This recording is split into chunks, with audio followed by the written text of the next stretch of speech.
Bismillahirrahmanirrahim. Assalamu alaikum to all the Pakistanis in Pakistan and all over the world, and a good namaste from Pakistan to India to all the Indians in India and all over the world, and a good Sat Sri Akal to all my friends in Indian Punjab and elsewhere all over the world, wherever they are. A great Sat Sri Akal to all of you from Asad Yaqub, and a very good Assalamu alaikum from Pakistan to Bangladesh. A great hello to Sri Lanka, Nepal, and then Saudi Arabia, UAE, and in Canada, America, wherever you guys watch my videos. Thank you very much indeed. In Africa also, now they are watching my videos. A great hello from Asad Yaqub, Pakistan, Asia. Now, I'm going to make this video to help you out. I am actually, you know what happened in my dream, basically, because my dreams are all about IELTS. 70 to 80% of my dreams are about IELTS. In my dream, either I'm recording a video or I'm reading a book or I'm thinking about IELTS. So most of my dreams are about IELTS. So in one of my dreams, I came up with this idea, and this is the first time I'm going to make this first video using that idea which I perceived in my dream, and you guys are going to comment and tell me how do you find this idea. Is it good? Then I can make more videos on that, and if it isn't that good, then definitely I'll drop this idea and pick up some other idea. Now what I'm going to do, we are going to go through one listening test, and this is a very difficult listening test. You have to take this test, and then I've applied a technique. Wherever the answers are going to come, I have slowed down the audio. This is the general test. It's a test of academic or general training, and this is the test from Cambridge IELTS book, and wherever the answer part is going to come, I have slowed down the audio. Now all you need to do, you need to take this test, and with the audio being slow when answer is coming, you have to see how does this technique affect your understanding and what is the score. Actually, that's the most important thing. So now let's take a start with this test, and let's see how this technique is going to help you. I'm not going to read any questions. At the end, I'm going to show you the result. So I wish you all the best. Take this complete test, and at the end we'll check your answers. Do one thing, you should have a piece of paper, and on that piece of paper, or you can get answer sheet, IELTS listening answer sheet, you can print it out. If you don't have answer sheet, then on a piece of paper write numbers from 1 to 40, give some space where you could write the answers. Look at the screen and write down the answers on a piece of paper. At the end you can check your answers, and please don't forget to comment, because you have to tell me how do you find this test, how is my technique, whether this technique is helping you or not. And don't forget to write your result. Your result means your correct answers out of 40. For example, 35 by 40, or 38 out of 40, 39 out of 40, 30 out of 40. And let me tell you, this is a very difficult test, right? So if IELTS is going to be difficult, if IELTS is going to be cruel, IELTS listening is going to be cruel, then it is cruel like this. So let's just take a start. I wish you all the best, and I'll see you after the test. Test 5. You will hear a number of different recordings, and you will have to answer questions on what you hear. There will be time for you to read the instructions and questions, and you will have a chance to check your work. All the recordings will be played once only. The test is in 4 sections. At the end of the test, you will be given 10 minutes to transfer your answers to an answer sheet. Now turn to Section 1.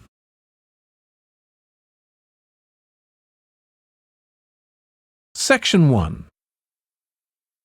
You will hear a man inquiring in a tourist centre about activities suitable for families.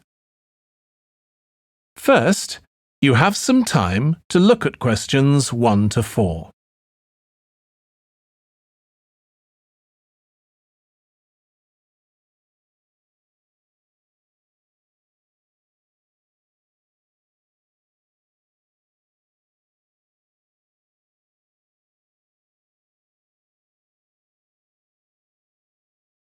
You will see that there is an example that has been done for you. On this occasion only, the conversation relating to this will be played first. Hi, can I help you? I'd like to find out if you have any excursions suitable for families. Sure. How about taking your family for a cruise? We have a steamship that takes passengers out several times a day. It's over 100 years old. The cruise takes place on a steamship. So steamship has been written in the space. Now we shall begin. You should answer the questions as you listen because you will not hear the recording a second time. Listen carefully and answer questions 1 to 4. Hi, can I help you? I'd like to find out if you have any excursions suitable for families. Sure. How about taking your family for a cruise? We have a steamship that takes passengers out several times a day. It's over 100 years old. That sounds interesting. How long is the trip? About an hour and a half. And don't forget to take pictures of the mountains. They're all around you when you're on the boat and they look fantastic. Okay. And I assume there's a cafe or something on board? Sure. How old are your children? My daughter's 15 and my son's 7. Right. Well, there are various things you can do once you've crossed the lake to make a day of it. One thing that's very popular is a visit to the country farm. You're met off the boat by the farmer and he'll take you to the holding pens where the sheep are kept. Children love feeding them. My son would love that. He really likes animals. Well, there's also a 40-minute trek round the farm on a horse if he wants. Do you think he'd manage it? He hasn't done that before. Sure. It's suitable for complete beginners. Good. And again, visitors are welcome to explore the farm on their own, as long as they take care to close gates and so on. There are some very beautiful gardens along the side of the lake which also belong to the farm. They'll be just at their best now. You could easily spend an hour or two there. Okay, well, that all sounds good. And can we get lunch there? You can, and it's very good, though it's not included in the basic cost. You pay when you get there. Right. Before you hear the rest of the conversation, you have some time to look at questions 5 to 10.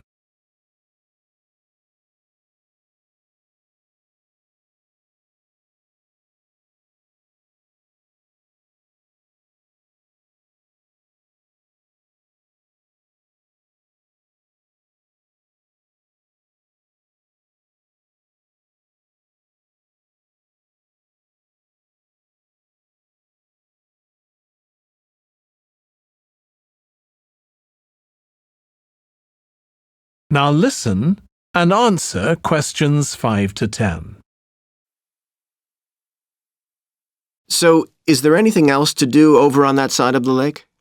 Well, what you can do is take a bike over on the ship and then go on a cycling trip. There's a trail there called the Back Road. You could easily spend 3 or 4 hours exploring it, and the scenery's wonderful. They'll give you a map when you get your ticket for the cruise. There's no extra charge. What's the trail like in terms of difficulty? Quite challenging in places. It wouldn't be suitable for your 7-year-old. It needs someone who's got a bit more experience. Well, my daughter loves cycling, and so do I, so maybe the 2 of us could go, and my wife and son could stay on the farm. That might work out quite well. But we don't have bikes here. Is there somewhere we could rent them? Yes, there's a place here in the city. It's called Ratcheson's. I'll just make a note of that. How do you spell it? Ratchesons.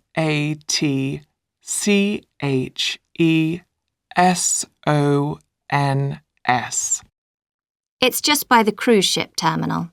Okay. You'd also need to pick up a repair kit for the bike from there to take along with you, and you'd need to take along a snack and some water.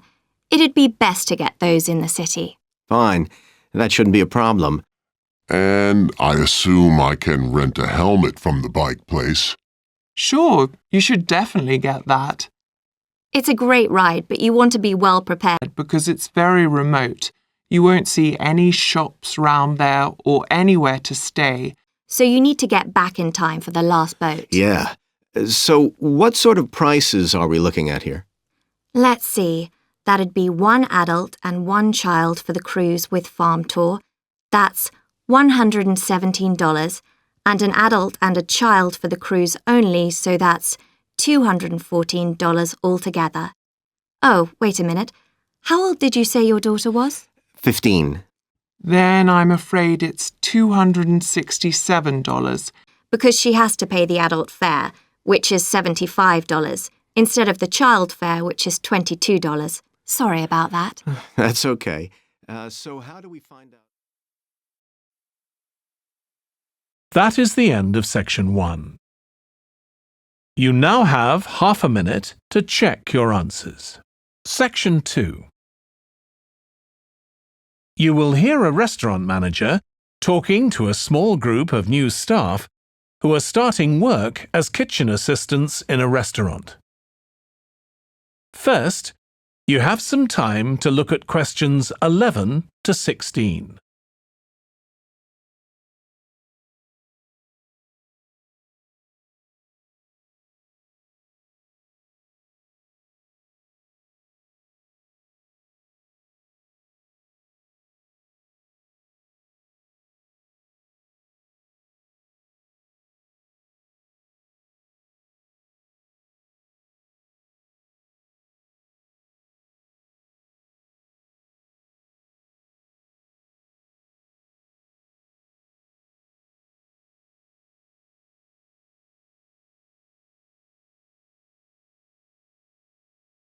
Now listen carefully and answer questions 11 to 16. Good morning, everyone. My name's Joy Parkins and I'm the restaurant manager. And I understand that none of you have had any previous experience as kitchen assistants. Well, you might be feeling a bit nervous now, but most of our kitchen assistants say they enjoy the work. OK, they might get shouted at sometimes, but it's nothing personal. And they're pleased that they have so many different things to do, which means they never get bored. And I'll tell you straight away that if you do well, we might think about moving you up and giving you some more responsibility. Right, well, you've all shown up on time, which is an excellent start. Now, I'm glad to see none of you have unsuitable footwear, so that's good. You need to be careful as the floors can get very wet and slippery. Those of you with long hair have got it well out of the way. But some of you'll need to remove your rings and bracelets. Just put them somewhere safe for today. And remember to leave them at home tomorrow, as they can be a safety hazard. Now, it's going to be a busy day for you all today. We don't have any tables free for this evening and only a few for lunch. Fortunately, we've got our head chef back. He was away on holiday all last week, which meant the other chefs had extra work. Now, I'll tell you a bit more about the job in a minute, but first, some general regulations. For all of you, whatever your age, there's some equipment you mustn't use until you've been properly trained, like the waste disposal system, for example, for health and safety reasons. Then I think there are 2 of you here who are under 18. That's Emma and Jake, isn't it? Right, so for you 2, the meat slicer is out of bounds. And of course, none of you are allowed to use the electric mixer until you've been shown how it works. Now, you may have heard that this can be a stressful job, and I have to say that can be true. You'll be working an 8-hour day for the first week, though you'll have the chance to do overtime after that as well if you want to. But however long the hours are, you'll get a break in the middle. What you will find is that you're on your feet all day long, lifting and carrying. So, if you're not fit now, you soon will be. You'll find you don't have much chance to take it easy. When someone tells you to do something, you need to do it straight away. But at least we do have a very efficient air conditioning system compared with some kitchens. Before you hear the rest of the talk, you have some time to look at questions 17 to 20.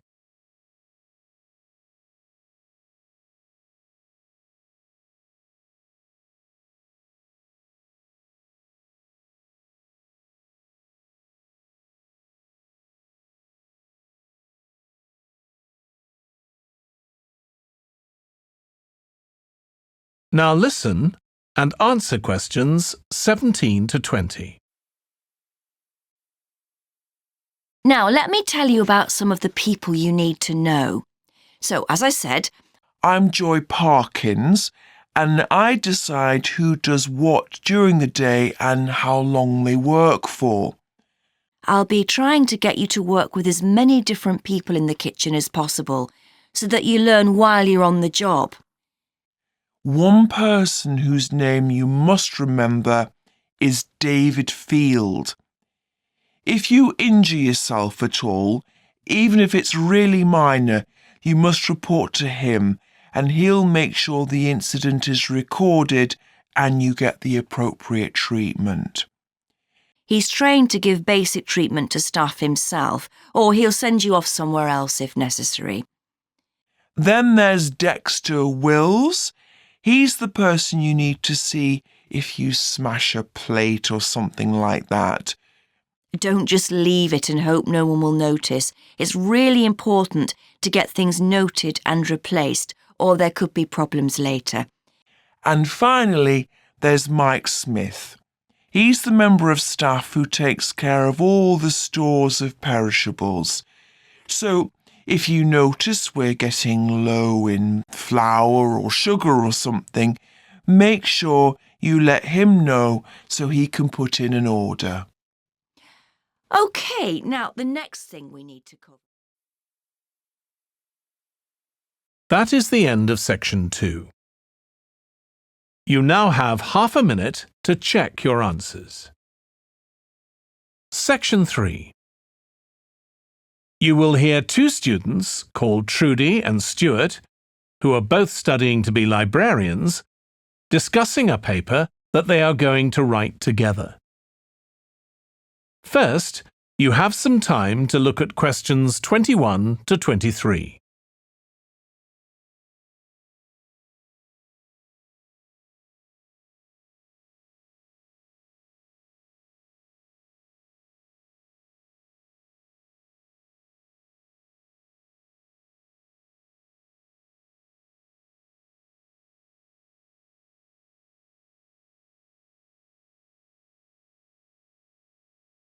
Now listen carefully and answer questions 21 to 23. OK, Stuart, we need to start planning our paper on public libraries. Have you thought of an angle yet? Well, there's so much we could look into. How libraries have changed over the centuries, for instance, or how different countries organise them. What do you think, Trudy?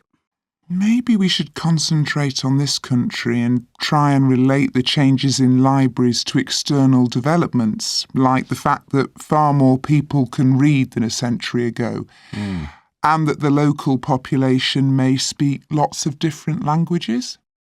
We could include something about changes in the source of funding too. Yes, but remember we're only supposed to write a short paper, so it's probably best if we don't go into funding in any detail. Right. Well, shall we just brainstorm a few ideas to get started? OK. We obviously need to look at the impact of new technology, particularly the internet. Now that lots of books have been digitalised, people can access them from their own computers at home.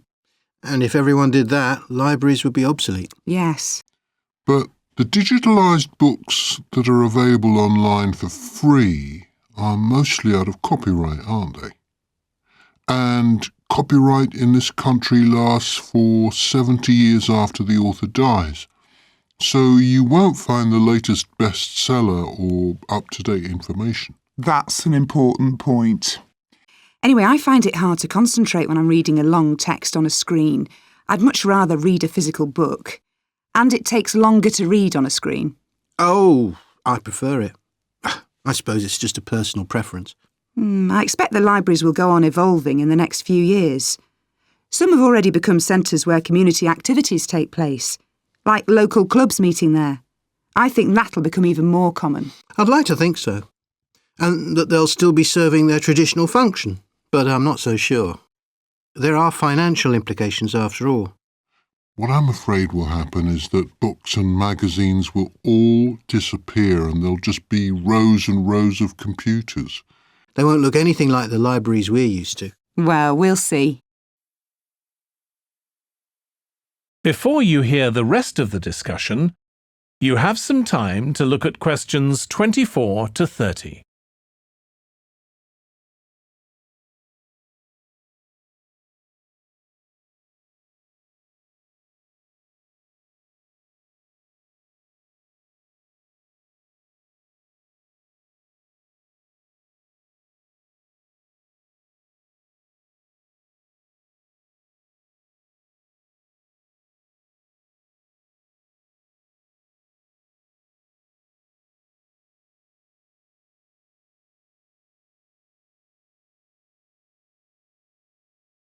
Now listen and answer questions 24 to 30.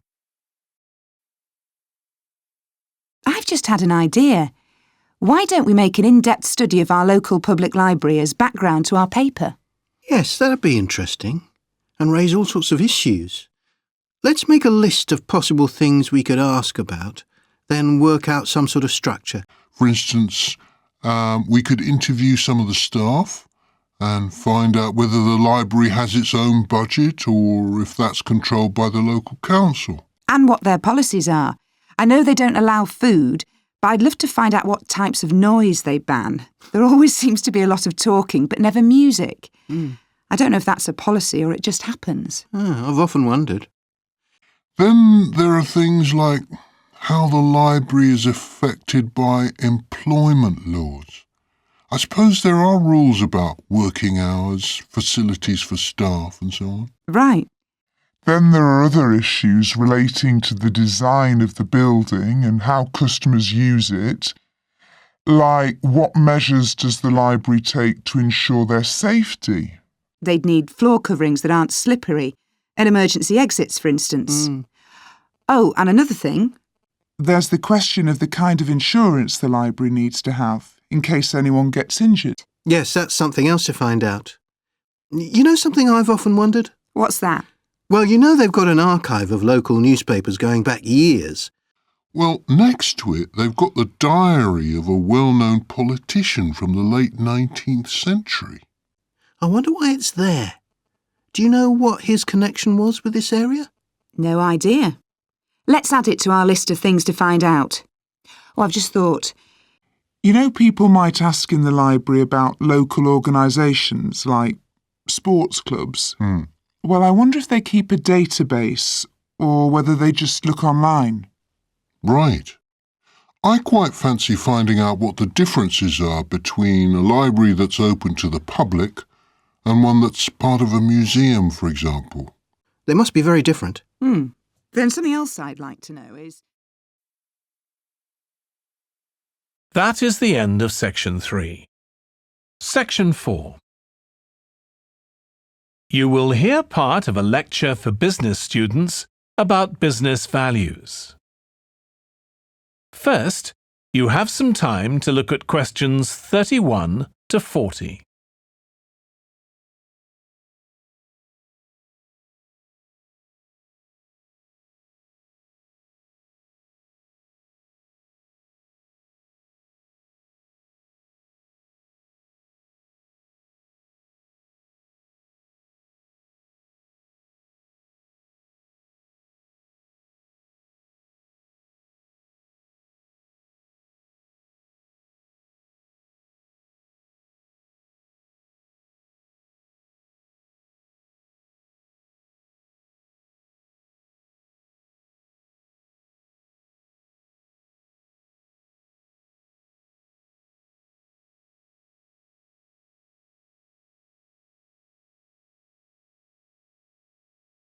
Now listen carefully and answer questions 31 to 40. In public discussion of business, we take certain values for granted. Today, I'm going to talk about 4 of them: collaboration, hard work, creativity, and excellence. Most people would say they're all good things. I'm going to suggest that's an oversimple view. The trouble with these values is that they're theoretical concepts, removed from the reality of day-to-day business. Pursue values by all means, but be prepared for what may happen as a result. They can actually cause damage, which is not at all the intention. Business leaders generally try to do the right thing. But all too often, the right thing backfires if those leaders adopt values without understanding and managing the side effects that arise. The values can easily get in the way of what's actually intended. OK, so the first value I'm going to discuss is collaboration. Let me give you an example.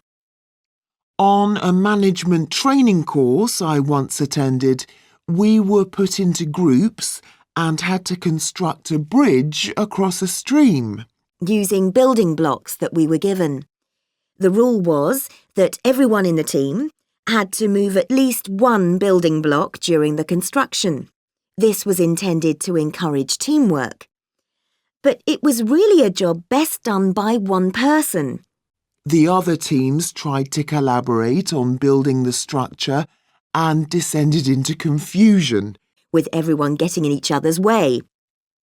Our team leader solved the challenge brilliantly. She simply asked everyone in the team to move a piece a few centimetres to comply with the rule, and then let the person in the team with an aptitude for puzzles like this build it alone. We finished before any other team. My point is that the task wasn't really suited to team working, so why make it one? Teamwork can also lead to inconsistency, a common cause of poor sales. In the case of a smartphone that a certain company launched, one director wanted to target the business market, and another demanded it was aimed at consumers. The company wanted both directors to be involved, so gave the product a consumer-friendly name, but marketed it to companies. The result was that it met the needs of neither group. It would have been better to let one director or the other have his way, not both.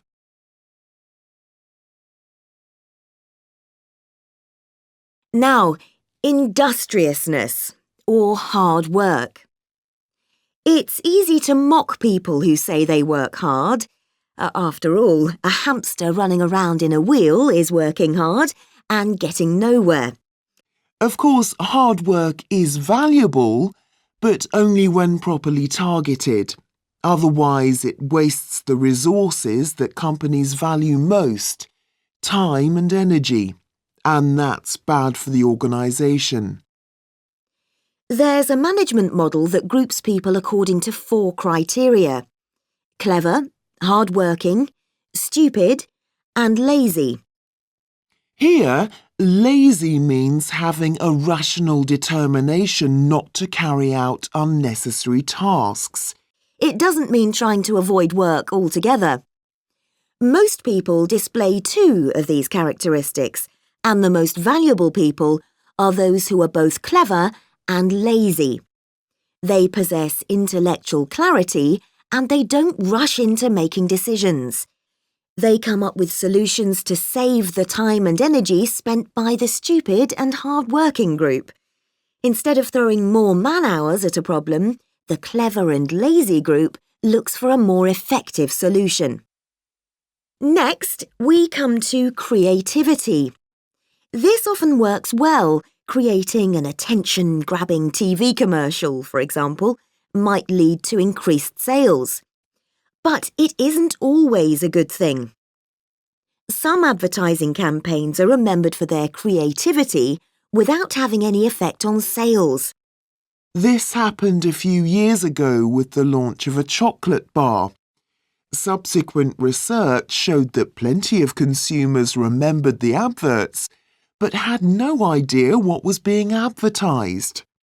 The trouble is that the creator derives pleasure from coming up with the idea and wrongly assumes the audience for the campaign will share that feeling.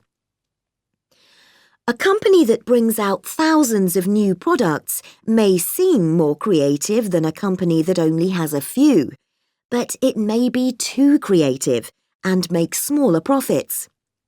Creativity needs to be targeted to solve a problem that the company has identified.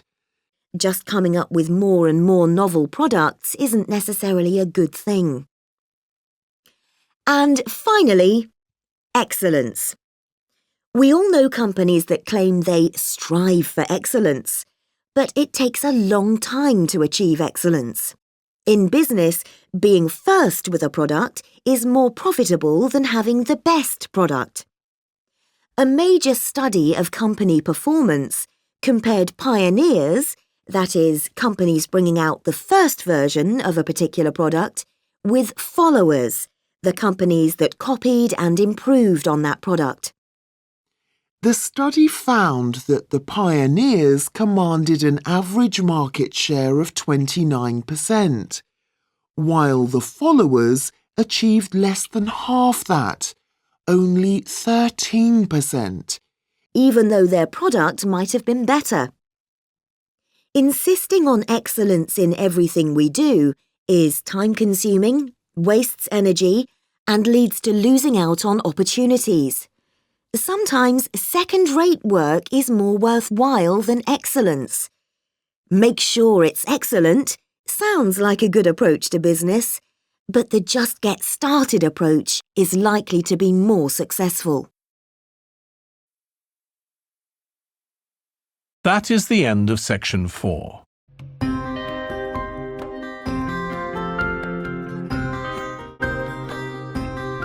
Okay guys, so how did you find this method of doing listening?